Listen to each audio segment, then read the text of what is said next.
We are time traveling back in time to our Star Athlete Week for the next segment because the best triathletes in the world will be competing for gold in London today. But let's rewind to last fall, and they were competing right here along the shores of Lake Erie.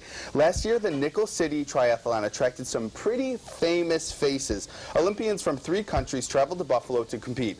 Let's take a look at their pictures. We have Hunter Kemper, Manuel Herrera, I might be wrong on the pronunciation, Laura Bennett, and Gwen Jorgensen from USA. Then from Spain, we have Jose Miguel Perez, Javier Gomez, and then our only lonely Brit was Helen Jenkins. So now we're here with Dan and Ann Horan.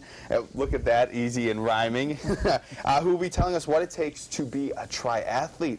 So let's start off with a little information on the Nickel City Triathlon.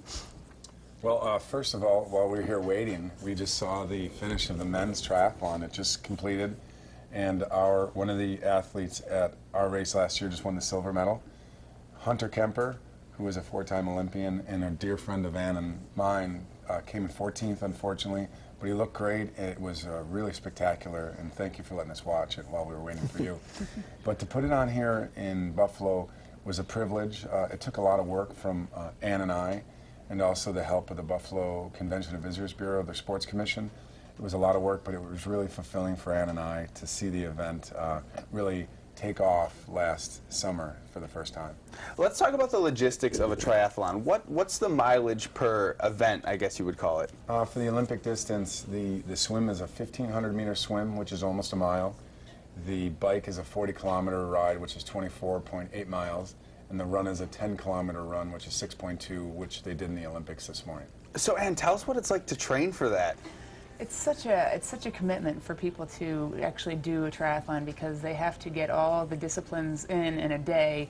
Maybe they'll do a brick, which would be, say, a swim and then a bike, and then the next day they would do the bike to the run. And so you have to, and most of these people are professionals, so you have to really time your day out because they get up probably sometimes 4 or 5 o'clock in the morning to be able to train for things and then do their professional day, and then they have families and such. So it's a huge commitment for these people to compete in these races and compete at a level that is at the Nickel City Triathlon. But we also have age group people, like you and I, that would be able to do the triathlon as well. So this is for everybody to come out and to compete and go on the same course as Olympians, and that's really what Nickel City is a big draw for.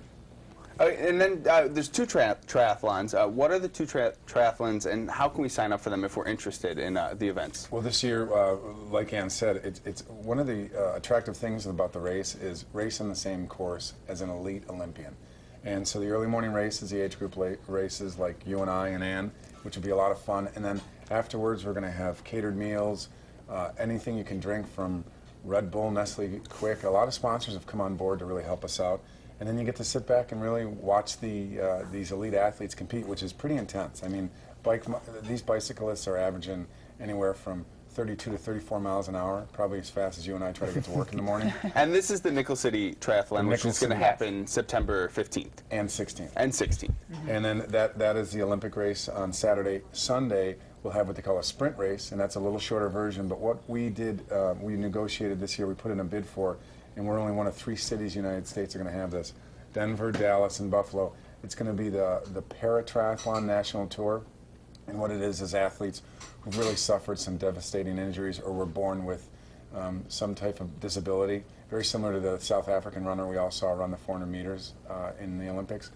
We garnered to really work hard at getting that race. And whether we have 20 of those athletes or 200, we're super excited to have that in Buffalo because a lot of these athletes, at least from America, USA Triathlon has really worked hard at developing a program to help these soldiers who've come back from the Middle East devastated with some injuries, and they've really helped them get back on their game and say, listen, there's a purpose in life. And I know I'm getting goosebumps talking about it still because I got to meet some of these athletes in Colorado Springs, and that to us is going to be incredibly exciting on that Sunday, the 16th of September. Now, for people out there that are interested in maybe signing up to partake in the race or just come down and watch, where can we find more information? All the information to be able to sign up to volunteer, to sign up to participate and everything is on eclipsemultisport.com.